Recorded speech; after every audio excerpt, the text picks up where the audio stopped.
bonjour et bienvenue à cette dernière de 6 catéchèses sur Pierre dans les Actes des Apôtres.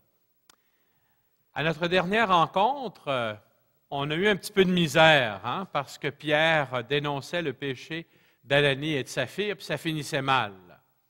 Heureusement pour nous, ça finissait un petit peu mieux dans le sommaire des actes qui suivaient, où on voyait des gens qui, comme Ananie et Saphir, étaient transportés, mais non plus au cimetière. Ils étaient transportés pour que l'ombre de Pierre puisse les toucher et qu'ils puissent être relevés. Et c'est comme ça que se rebâtit encore aujourd'hui l'unité, l'unanimité de l'Église.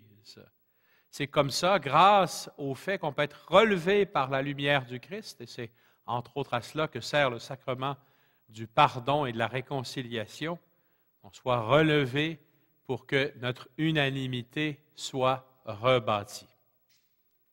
Mais, ce n'est pas la première fois, là, depuis le début des Actes des Apôtres, qu'on parle d'unanimité, un cœur, une âme. C'est beau. Mais quand on regarde de près, à ce moment-ci des Actes des Apôtres, dans l'Église, le nouveau peuple de Dieu, fondé sur les 12 tribus d'Israël, fondé sur les 12 apôtres, il n'y a que des Juifs. Bien sûr, il y a des Juifs qui viennent d'un peu partout, mais il n'y a que des Juifs. Et il va falloir que le Seigneur donne un petit coup de pouce aux apôtres pour qu'il y ait d'autres personnes. C'est ce qui va se passer après le chapitre 5. Alors, ce qui se passe rapidement, je vous résume ça, là. Au chapitre 6, il y a une petite chicane. Ça arrive même dans les meilleures familles. C'est entre les chrétiens qui parlent grec et les chrétiens qui parlent hébreu. Les chrétiens qui parlent grec trouvent que leurs veuves sont négligées dans les secours. Et là, on fait une assemblée, puis on décide qu'il va y avoir un autre type de ministre dans l'Église, les 7, les grands-papas des diacres, qui vont servir pour que les apôtres puissent continuer d'être fidèles aux prières et à l'enseignement. Tout de suite après, on a Étienne, le premier des 7, qui fait un long discours. Si jamais un soir vous ne vous endormez pas, là, je vous recommande Acte 7. C'est à peu près le plus long chapitre des Actes. Et puis, je vous promets que vous allez bien dormir après ça, il n'y aura pas de problème. Je vous souhaite, en fait, de vous endormir avant la fin, parce qu'à la fin d'Acte 7, Étienne est lapidé. Et là, c'est le premier martyr, Saint Étienne. Son nom signifie couronne. Stéphanos, la couronne. Il est le premier à avoir reçu la couronne du martyr après le Christ, bien sûr. Et à la fin, on nous dit que les témoins avaient mis leur manteau aux pieds d'un jeune homme qu'on appelle Saul de Tarse, le futur Saint Paul. Et ce Saint Paul-là, il était d'accord avec le meurtre. C'était un gars un peu... Saint Paul, moi, j'étais content. J'aurais été content d'être de son bord, pas contre lui. Parce que je pense qu'il était un peu... Aujourd'hui, on dirait que c'est un intégrisme. En fait, c'est un gars très convaincu. Vraiment, il croyait en ce en quoi il croyait. Et là, à partir de là, il y a eu une persécution qui a fait en sorte que les 7 ont dû s'en aller de Jérusalem et rester à Jérusalem seulement les 12. Et il y a un des 7 qui s'en va. C'est notre ami Philippe qui s'en va en Samarie. Et ça nous ramène à Acte 1:8. Vous vous souvenez? Vous serez mes témoins à Jérusalem, en Judée, en Samarie et jusqu'aux extrémités de la terre. Jusqu'à maintenant, les apôtres étaient restés ils n'aimaient peut-être pas voyager trop, là. Jérusalem, la Judée, pas de problème. Mais la Samarie, c'est cette persécution-là qui a forcé les 7 à y aller. Et là, ils ont eu un succès extraordinaire, à un tel point que les apôtres, quand ils ont entendu que les Samaritains, les moutons noirs de la famille juive, avaient commencé à croire, ils ont envoyé Pierre et Jean les deux qu'on a vus un peu plus tôt, qui avaient guéri le paralysé de la belle porte, pour imposer les mains aux Samaritains et leur faire le don de l'Esprit Saint. Ce qui est intéressant là-dedans, c'est de voir que être un témoin de la résurrection, ça commence avec les apôtres, mais ça peut avoir lieu sans eux aussi. Parce que c'est Philippe, un des 7. Ce n'était pas un apôtre. On ne nous dit pas qu'il avait connu Jésus de son vivant, mais c'est son témoignage à lui qui fait en sorte que les Samaritains se convertissent, croient à la bonne nouvelle et entrent dans la grande famille de Dieu. Et là, on arrive au chapitre 9 des Actes. Vous voyez, je vais un petit peu plus vite parce que je vais arriver quelque part, vous allez voir là. Mais pour arriver là, il faut comprendre ce qui s'est passé avant. Chapitre 9, c'est une des scènes des Actes des Apôtres qui a été le plus représentée par les artistes. Habituellement, ils dessinent un cheval. C'est Paul qui tombe. Vous relirez le texte des Actes, il n'y a pas de cheval. Moi, je suis content qu'il n'y ait pas de cheval, pas parce que je n'aime pas les chevaux, mais parce que si c'était le cheval qui avait fait tomber Paul, je ne suis pas sûr que c'est Paul qui se serait converti, mais son cheval. Quand il arrive devant le Seigneur, en s'en allant vers Damas, c'est lui qui tombe. Hein? Et il est relevé. Ce que vit Paul, c'est une expérience de mort et de résurrection. Mais dans le récit de la conversion de Saint Paul, il n'y a pas seulement Saint Paul qui est converti. Il devient aveugle, on est obligé de le faire entrer dans la ville de Damas, où il voulait persécuter les chrétiens par la main. On le fait s'asseoir et il est pendant 3 jours sans manger, sans boire. 3 jours? Est-ce que ça ne fait pas penser au temps passé par Jésus au tombeau? Et là, le Seigneur apparaît à un monsieur, un chrétien, qui s'appelle Ananie. Pas celui qui est mort l'autre jour, tantôt, là, un autre. Hein? Et là, il dit, va chez un tel dans la rue droite. Il y a un dénommé Saul de Tarse qui est en prière. Et il a eu la vision qui suit. Un homme nommé Ananie entrait et lui imposait les mains. Et là, Ananie a dit, pas lui, Seigneur! Mais tu ne sais pas qu'est-ce qu'il est venu faire ici? Il est venu enchaîner les hommes et les femmes qui croient en toi. Et le Seigneur a dit à Ananie, vas-y. C'est moi qui l'ai choisi.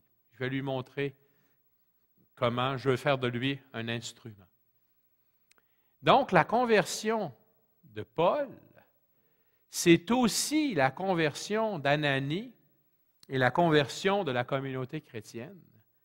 Et ça en a pris toute une, j'imagine, pour qu'il puisse accepter Saint Paul. Imaginez-vous, là, hein, si on acceptait, je ne sais pas, je ne sais pas à qui comparer Saint Paul avant, là. Hein? C'était qui le chef d'Al-Qaïda, là? Hein? Hein?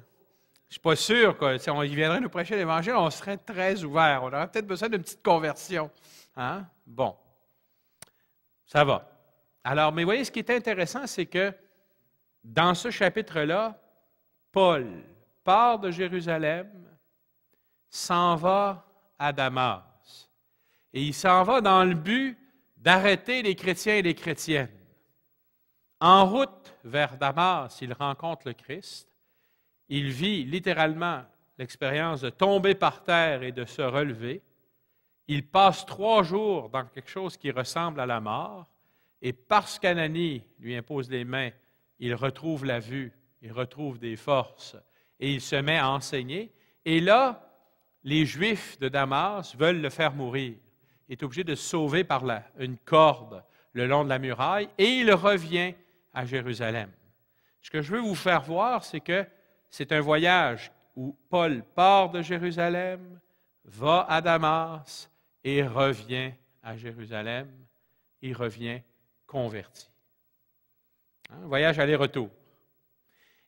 Si j'avais une carte géographique devant moi, là, vous avez Jérusalem ici, Damas est là. Tout de suite après, on a Paul, on a Pierre, on revient à Pierre au chapitre 9. à la fin du chapitre 9, au chapitre 9, verset 32. « Il arriva que Pierre, qui se déplaçait continuellement, descendit aussi chez les saints qui habitaient Lydda. » Alors, Lydda, c'est pas loin de Tel Aviv aujourd'hui. Alors, si je reprends ma carte, Jérusalem est là, Damas est là. Ce que fait Paul, c'est ça. Ce que fait Pierre, lui, c'est qu'il part de Jérusalem, il s'en va à Lydda, Joppé, Césarée, et il revient à Jérusalem. Vous voyez, ce que j'essaie de vous montrer, c'est que Paul d'abord, Pierre ensuite, font tous les deux un voyage aller-retour. Jérusalem, Jérusalem. Mais ils vont dans deux directions opposées. Qu'est-ce qui va se passer durant le voyage de Pierre? Bien, lisons pas tout, parce qu'autrement on va manquer de temps. À Lydda, il s'en va et on lui dit, il trouve un homme du nom d'Énée qui était sur un grabat depuis 8 ans. Il était paralysé. Pierre lui dit, « Énée, Jésus-Christ te guérit, lève-toi et fais toi-même ton lit. » Il se leva. L'ayant su, toute la population de Lydda et de la plaine de Saron se tourna vers le Seigneur. Guérison d'un homme paralysé.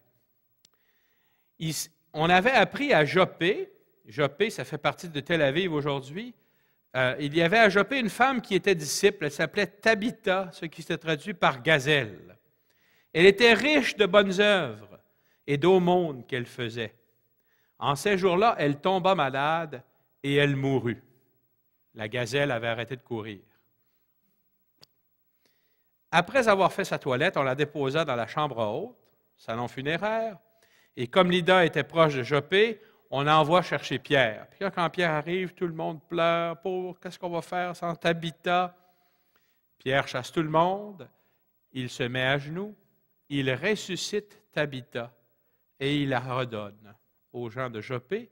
Et là, dernier verset du chapitre 9, Pierre demeura assez longtemps à Joppé chez un certain Simon qui était corroyeur.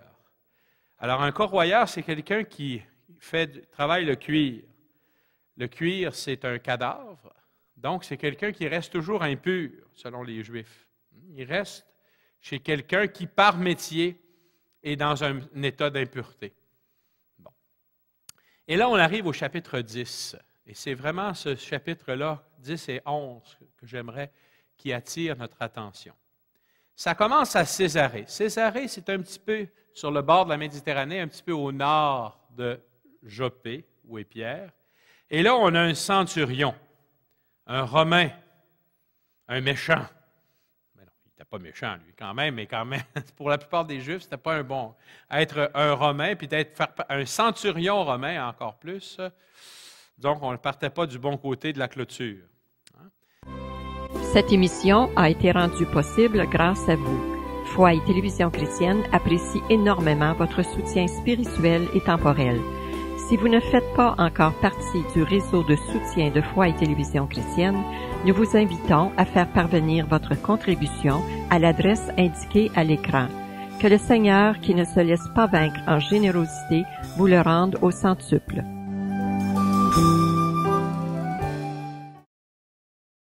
Il s'appelle Corneille et il était un homme qui craignait Dieu.